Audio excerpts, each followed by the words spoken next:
राज्यघटनेचे शिल्पकार भारतरत्न डॉक्टर बाबासाहेब आंबेडकर यांना मानवंदना अर्पित करतो। आजच्या या दुष्काळ मुक्तीच्या सोहळ्यामध्ये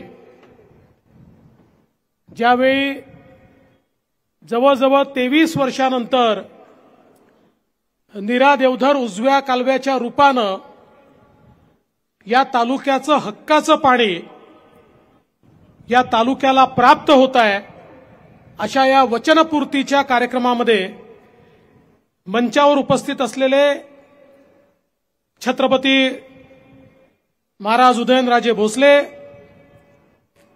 ज्यांच्या अथक प्रयत्नातून या ठिकाणी अशक्यप्राय वाटणारं हे काम खऱ्या अर्थानं पूर्ण झालं, ते खासदार रणजितसिंह नाईक निंबाळकर आणि त्यांना तेवढ्याच ताकदीनं किंबहुना कधी 2 पावलं पुढे मदत करणारे आमदार जयकुमार भाऊ गोरे, या ठिकाणी मंचावर उपस्थित आमदार रणजितसिंह मोहिते पाटीलजी,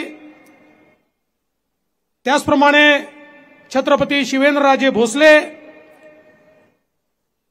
आणि ज्यांचा उल्लेख केला की आपल्याला झाडी आणि डोंगर आठवतं,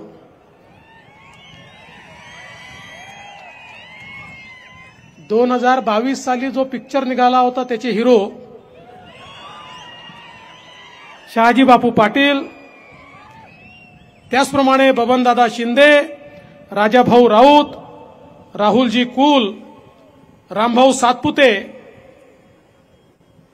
ज्याला ढाण्या वाघ म्हणून आपण ओळखतो ते गोपीचंद पडळकर, शेतकऱ्यांचे नेते सदाभाऊ खोत, दिलीपराव येळगावकर, धनाजीराव साठे, धैर्यशील भाऊ कदम, रश्मिताई बागल, रणजितदादा शिंदे, जयंतराव जगताप, चेतनसिंग केदार, सुनील काटकर, प्रल्हादराव साळुंखे पाटील, त्याचप्रमाणे जिजाताई नाईक निंबाळकर, रंजनजी तावरे, शमशेरसिंग नाईक निंबाळकर, सुशांत, या ठिकाणी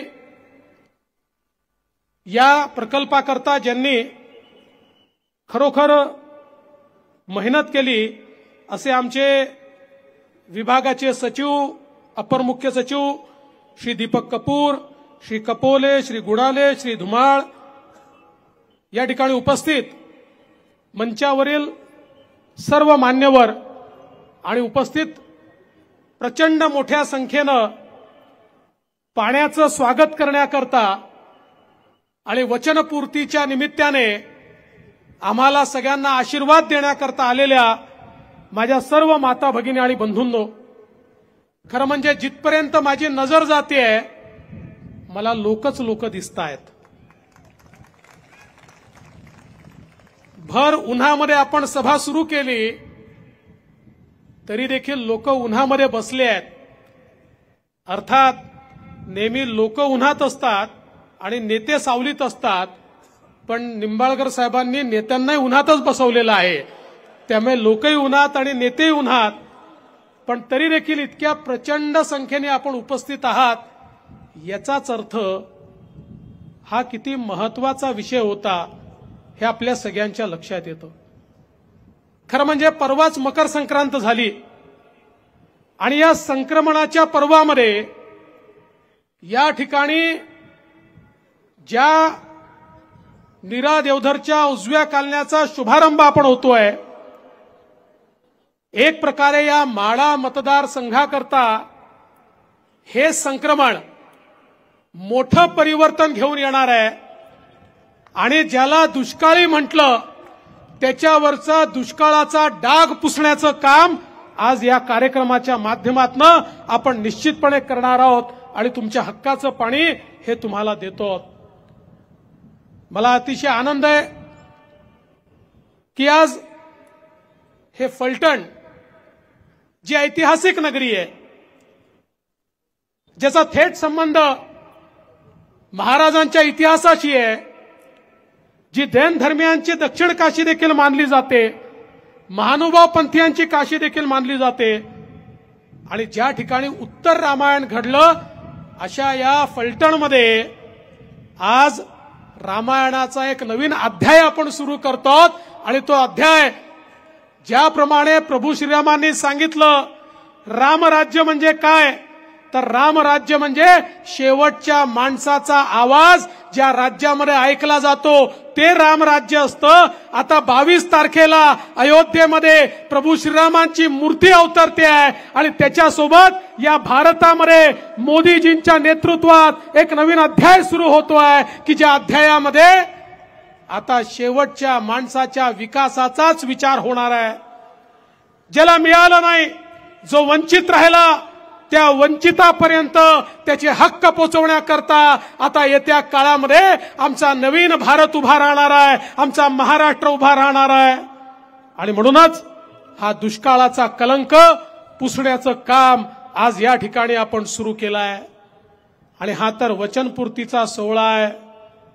प्रभू श्रीरामांच्या काळात काय म्हटलं जायचं, रघुकुल रीत सदा चली आई, प्राण जाय पर वचन न जाई। त्यामुळे हे जे वचन तुम्हाला दिलं होतं, रणजित दादांनी दिलं होतं, जया भाऊंनी दिलं होतं, मी स्वतः या ठिकाणी सभेला आलो होतो तेव्हा दिलं होतं, काय वाटेल ते झालं तरी तुमचं हक्काचं पाणी तुम्हाला दिल्याशिवाय राहणार नाही।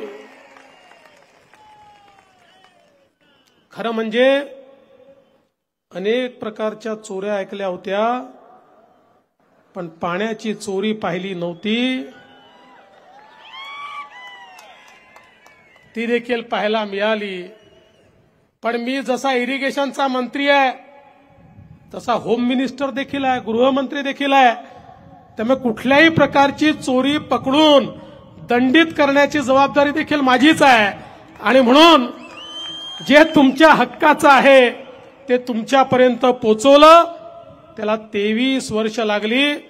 पण मला हे निश्चितपणे सांगितलं पाहिजे की आज ज्या प्रकारचा संघर्ष या ठिकाणी रणजित दादा तुम्ही केलाय किंवा ज्या प्रकारचा संघर्ष जयाभाऊंनी केलाय आणि सोबत मंचावर बसलेले सगळे नेते, शहाजी बापू असतील, सगळे आमचे आमदार असतील, सगळ्यांनी जो संघर्ष केलाय आज त्याची परिणिती म्हणून या ठिकाणी हे झालाय।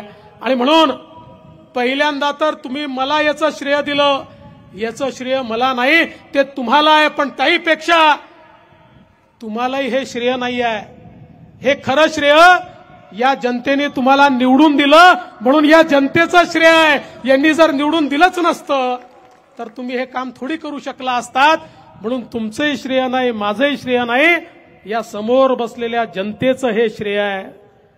1984 साली 61 कोटी रुपयाचा प्रकल्प होता, आता बघता बघता हा प्रकल्प या ठिकाणी हजारो कोटी रुपयाचा झाला। पण आज तो प्रकल्प पूर्णत्वाकडे चाललाय 3976 कोटी रुपयाचा। आणि आता जे काम आपण हातामध्ये घेतलंय, तुम्हाला एक गोष्ट सांगतो की या ठिकाणी या कामाकरता जोपर्यंत काम पूर्ण होत नाही पैशाची कमतरता पडू देणार नाही। जेवढे पैसे लागतील तेवढे पैसे या ठिकाणी देण्याचं काम हे आपण निश्चितपणे करू, हे देखील मी अत्यंत विश्वासाने या ठिकाणी सांगतो। खरं म्हणजे नीरा देवधर असेल किंवा या सगळ्या भागामध्ये या ठिकाणी वेगवेगळी धरणं असतील, या सगळ्या धरणांना याच्या कामाला चालना देण्याची संधी मला मिळाली। मगाशी जयाभाऊंनी उल्लेख केला, मी नेहमी सांगतो की मी जेव्हा इकडचा भागही नीट बघितला नव्हता तेव्हाही मला जीए कटापूर माहिती होतं, कारण जयाभाऊ निवडून आल्यापासनं, ज्या दिवसापासनं ते निवडून आले ते पहिल्यांदा अपक्ष होते, विधानसभेत उभे राहिले की जीए कटापूरचाच प्रश्न मांडायचे, त्यामुळे आम्हाला देखील जीए कटापूर पाठ झालं होतं।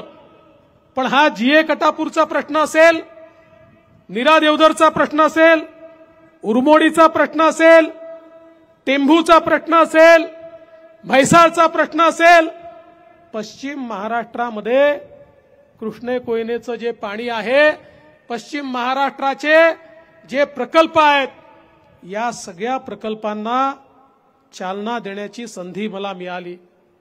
आणि खऱ्या अर्थानं शहाजी बापू जो आपला सांगोला सर्वात जास्त दुष्काळग्रस्त होता, आता तुम्ही स्मार्ट कसे दिसायला लागले माझ्या लक्षात आलं। एवढं पाणी पोचून राहिलं सांगोल्यामध्ये की लोकांचं वय वाढतं, शहाजी बापूंचं कमी व्हायला लागलं, ते अजून स्मार्ट व्हायला लागले। त्यामुळे मला या ठिकाणी सांगितलं पाहिजे, सगळ्यात महत्वाचं 2017 साली आपण निर्णय घेतला की आता ओपन कॅनलनी नाही, पीडीएन पद्धतीने पाणी द्यायचं। पाण्याचा थेंबन थेंब हा महत्वाचा आहे, तो थेंबन थेंब वाचवला पाहिजे आणि म्हणून पीडीएन पद्धतीनं पाणी द्यायचं। आणि पलीकडे देखील मोठ्या प्रमाणात ड्रिपचं काम हातामध्ये घ्यायचं। आणि आज आपण पाहू शकतो या पीडीएन पद्धतीचा फायदा असा झाला की पाणी तर नव्याने पैदा करता येत नाही, नव्याने तयार करता येत नाही, पण आपण पीडीएन पद्धतीमुळे 16 टीएमसी पाण्याचं फेर वाटप करू शकलो। आणि त्यामुळे ज्या भागात कधी जन्मात पाणी येणार नाही असं वाटत होतं, आमच्या जयाभाऊंनी पुढाकार घेतला आणि हे फेर वाटप झाल्यामुळे आज त्याही भागामध्ये पाणी पोहोचतंय, तिथला शेतकरी देखील सुजलाम सुफलाम होतोय। आणि मला आनंद वाटतो की ज्यावेळी माननीय प्रधानमंत्री महोदयांकडे मी गेलो मुख्यमंत्री असताना आणि त्यांना सांगितलं की आमच्या दुष्काळी भागाकरता, मग तो विदर्भ मराठवाड्याचा असो की पश्चिम महाराष्ट्राचा असो, एक विशेष योजना आपण आम्हाला द्या। प्रधानमंत्र्यांनी त्या ठिकाणी बळीराजा योजना मंजूर केली, 25,000 कोटी रुपये आपल्याला दिले आणि त्यामुळे या दुष्काळी भागाच्या कामाला मोठ्या प्रमाणात चालना मिळाली। आणि मला सांगितलं पाहिजे की या ठिकाणी गेल्या 13 महिन्यामध्ये कपूर साहेब किती याला मान्यता दिली आपण आणि किती गेल्या 13 महिन्यामध्ये जेव्हापासून माझ्याकडे कारभार आला तेव्हापासून आपण 8 मोठ्या प्रकल्पांना मान्यता दिली। 22,000 कोटी रुपयाची मान्यता या कृष्णाच्या पाण्यावर आपण वेगवेगळ्या प्रकल्पांना या ठिकाणी दिली। कारण मी देखील ज्या विदर्भातनं येतो दुष्काळाचं दुःख मी बघितलेलं आहे आणि तेच दुःख मला कुठेतरी या दुष्काळी भागात पाहायला मिळालं। आणि म्हणून हा आम्ही प्रण केला की या भागाला दुष्काळी भाग म्हणून नाव जरी पडलं असलं तरी देखील ईश्वराच्या आशीर्वादानं, तुमच्या आशीर्वादानं हा दुष्काळी ठप्पा पुसण्याची संधी मिळाली आहे। आणि म्हणून ती संधी आम्ही हातामध्ये घेतली आणि त्या माध्यमातून आज एक एक प्रकल्प होतोय आणि एक एक भाग हा या ठिकाणी दुष्काळातनं बाहेर पडतोय। मगाशी सांगितलं खासदार साहेबांनी, मी ज्यावेळी मुख्यमंत्री होतो आपल्याला लक्षात असेल की सांगली, कोल्हापूर, साताऱ्याचा काही भाग इतका प्रचंड पूर आला होता की त्या ठिकाणी हायवेवर देखील बोटी चालवाव्या लागल्या होत्या। आणि मग त्यावेळी आम्ही अभ्यास केला तर लक्षात आलं की सातत्याने पूर येतो, पुराचं पाणी शहरामध्ये जातं, मोठ्या प्रमाणात नुकसान होतं। आणि मग आमच्या मनामध्ये असं आलं की जर सातत्यानेच पूर येत असेल तर पुराचं पाणी हे कुठल्या राज्याच्या मालकीचं नाहीये। याच्यावर जर आपण एखादी योजना तयार केली तर आपल्याला दुष्काळी भागाला त्याचा फायदा देता येईल। आणि मग गेल्या 10-15 वर्षाचा अभ्यास आम्ही केला, पुराच्या पॅटर्नचा अभ्यास आम्ही केला, वर्ल्ड बँकेला आम्ही बोलवलं, वर्ल्ड बँकेला आम्ही सांगितलं की जर हे पुराचं पाणी आपण बघितलं तर पूर्वी असं व्हायचं की एखाद्या वर्षी पूर यायचा, आता एखाद्या वर्षी दुष्काळ असतो, पण दरवर्षी कुठे ना कुठे पूर येत असतो। हे पुराचं पाणी जे शहरामध्ये शिरतंय याचं जर आपण डायव्हर्शन तयार केलं आणि हे पाणी आपण जर दुष्काळी भागाकडे वळवलं, आपण जर उजनीकडे वळवलं, आपण सातारा असेल, सांगली असेल, सोलापूर असेल याच्या दुष्काळी भागाकडे किंवा मराठवाड्याच्या दुष्काळी भागाकडे वळवलं. आमच्या विजयसिंह दादा मोहिते पाटलांचं वर्षानुवर्ष हे स्वप्न होतं आणि अशा प्रकारे जर आपण हे पाणी वळवू शकलो तर निश्चितपणे त्यातनं आपल्याला मोठा फायदा होऊ शकेल. आणि म्हणून याचा प्रकल्प आपण तयार केला. 2300-3300 कोटी रुपयाचा प्रकल्प. आणि मला सांगताना आनंद वाटतो की त्याला वर्ल्ड बँकेने तत्वता मान्यता दिली. आता केंद्र सरकारने देखील तत्वता मान्यता दिली आणि लवकरच त्याच्या सगळ्या बाबी पूर्तता केल्यानंतर हे जे पाणी आपल्या शहरांमध्ये शिरतं, जे दरवर्षी त्या ठिकाणी मोठ्या प्रमाणात पूर होतो, हे सगळं पाणी आता दुष्काळी भागाकडे आपण वळवणार आहोत. म्हणजे एकीकडे पुरापासून आपल्याला सुटका मिळणार आहे आणि दुसरीकडे दुष्काळी भागाला देखील पाण्याचा जो तुटवडा आहे त्या तुटवड्यातनं मोठ्या प्रमाणात आपल्याला त्याचा देखील फायदा हा या निमित्ताने मिळणार आहे. आज खरं म्हणजे अनेक योजना आपण या ठिकाणी केल्या. आपण जर एकूण हिशोब लावला तर आता ज्या काही योजना आपण केल्या आहेत या योजनांमुळे 10 लाख कुटुंबांना त्याचा फायदा होणार आहे. इतक्या मोठ्या प्रमाणात या ठिकाणी या योजनांच्या माध्यमातून शेतकरी असेल, सामान्य माणूस असेल, त्याच्या जीवनात परिवर्तन होणार आहे. आणि हे सगळं करत असताना मला एका गोष्टीचा अजून उल्लेख केला पाहिजे की या प्रकल्पांना केंद्र सरकारचा निधी मिळण्याकरता ज्या प्रकारचा पाठपुरावा खासदार रणजितसिंग नाईक निंबाळकरांनी केलाय, मी त्याबद्दल त्यांचे विशेष अभिनंदन करतो. त्यांनी सातत्याने केंद्रीय मंत्री गजेंद्रसिंग शेखावत यांच्या पाठीमागे लागून आणि या ठिकाणी केंद्र सरकारचा देखील मोठ्या प्रमाणात निधी हा आपल्याला उपलब्ध करून दिलाय. आज देशातला पहिला जोड कालवा देखील आपण या भागामध्ये करतोय. म्हणजे नदी जोड प्रकल्प झाले, आता कालवा जोड प्रकल्प या ठिकाणी होतोय. नीरा देवधर आणि धोम बलकवडी एका कालव्यातनं दुसऱ्या कालव्यामध्ये पाणी देऊन जिथे 4 माही पाणी असतं तिथे 8 माही पाणी नेण्याचं काम देखील आपण करतोय की ज्याच्यामध्ये 6 ते 7 लाख नागरिकांना मोठ्या प्रमाणात या ठिकाणी मदत होणार आहे. आज मी सांगितलं 4 लाख हेक्टर जमीन पाण्याखाली यावी इतक्या मोठ्या प्रमाणात आपण या योजनांना मान्यता दिली आहे. आणि हे सगळं करत असताना मला एका गोष्टीचा उल्लेख केला पाहिजे की केवळ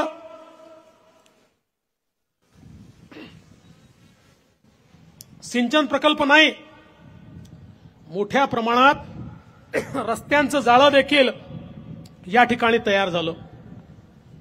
आज हा जो मतदारसंघ आहे देशामध्ये जे नवीन रस्ते झाले त्याच्यामध्ये देशात 8व्या क्रमांकावर आज आपला म्हाडा मतदारसंघ आला. इतक्या मोठ्या प्रमाणात मोदीजींनी, गडकरी साहेबांनी, आम्ही सगळ्यांनी या ठिकाणी रस्ते देखील उपलब्ध करून दिले आहेत. रेल्वेचा प्रश्न होता, रेल्वे लाईन तयार होती पण रेल्वे चालत नव्हती. का चालत नव्हती माहिती नाही, कोणी अडवली होती माहिती नाही. म्हणजे तुम्हाला माहिती आहे कोणी अडवली होती, मला माहित नव्हतं.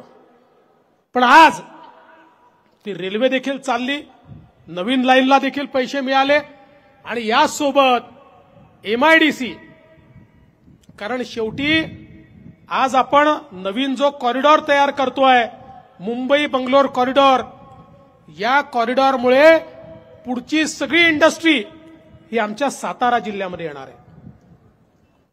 आणि म्हणून या ठिकाणी नवीन MIDC ज्याचा पाठपुरावा रणजितदादा करत होते, दुसरी MIDC ज्याचा पाठपुरावा जयाभाऊ करत होते, तिसरी MIDC ज्याचा पाठपुरावा शिवेंद्रबाबा करतायत, या सगळ्या MIDCला त्या ठिकाणी मान्यता देऊन आणि मोठ्या प्रमाणात उद्योग आज या भागामध्ये आणण्याचं काम आपण करतोय. मी तुम्हाला सांगतो पुढच्या 5 ते 7 वर्षामध्ये एक नवीन औद्योगिक इकोसिस्टीम या भागामध्ये तयार झालेली आपल्याला दिसेल आणि आमच्या हजारो मुलांच्या हाताला काम. आज आमची मुलं शिकतायत, इंजिनियर होतायत, पण कामाकरता बंगलोरला, पुण्याला, वेगवेगळ्या ठिकाणी चालली आहेत. आता सातारा जिल्ह्यातल्या मुलांना कुठेही जायचं काम नाही, विशेषतः दुष्काळी भागातल्या मुलांना कुठेही जायचं काम नाही. ही सगळी इंडस्ट्री, हे सगळे उद्योग आता आपल्या तालुक्यांमध्ये या ठिकाणी येणार आहेत आणि त्यातनं मोठ्या प्रमाणात आपण जे काही काम आहे हे काम या ठिकाणी करतो. आणि म्हणून आज खरं म्हणजे अनेक गोष्टी या ठिकाणी मला सांगायच्या आहेत, पण मला देखील पुढे जायचं आहे. मी एवढंच सांगू इच्छितो, फलटण पंढरपूर सारख्या रेल्वे करता 981 कोटी रुपये आपण त्या ठिकाणी उपलब्ध करून दिले.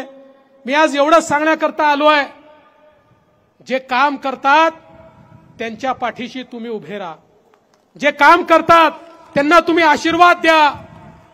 कारण आज तुमच्या हे निश्चितपणे लक्षात आलेलं आहे, ही सगळी कामं यापूर्वी करणं शक्य होतं, पण ती झाली नाहीत. पण आज संघर्ष करणारे लोक पुढे आले तर त्यांनी ती कामं करून दाखवली.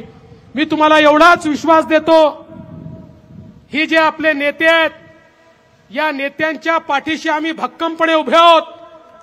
आणि या ठिकाणी जी जी कामं ती आणतील, लोकहिताचे जे जे प्रकल्प ते आणतील, लोकहिताच्या ज्या ज्या योजना ते आणतील, या प्रत्येक प्रकल्पाला, प्रत्येक योजनेला या ठिकाणी आर्थिक पाठबळ उभं करून देण्याचं काम हे राज्य सरकारच्या वतीनं मी करेन, हा शब्द तुम्हाला देण्याकरता या ठिकाणी मी आलो आहे. आणि म्हणून बंधू भगिनींनो, आता आपली लढाई एवढीच आहे की ज्या भागाला दुष्काळी भाग म्हणून हिणवलं गेलं, ज्या भागाला दुष्काळी भाग म्हणून या ठिकाणी त्याच्यावर कथा कादंबऱ्या लिहिल्या गेल्या, ज्या भागाला दुष्काळी भाग म्हणून त्याच्याबद्दल वर्णन केलं गेलं, आता त्या भागातला दुष्काळ संपवण्याचं आंदोलन हे सुरू झालेलं आहे. आणि जोपर्यंत हा दुष्काळ आम्ही संपवणार नाही, जोपर्यंत शेतकऱ्याच्या बांधापर्यंत पाणी आम्ही पोहोचवणार नाही, तोपर्यंत आमची लढाई सुरू राहील. या लढाईमध्ये तुमचा आशीर्वाद आमच्या पाठीशी उभा करा, एवढीच विनंती करतो आणि माझं बोलणं संपवतो. धन्यवाद. जय हिंद, जय महाराष्ट्र. धन्यवाद सन्माननीय देवेंद्रजी फडणवीस साहेब.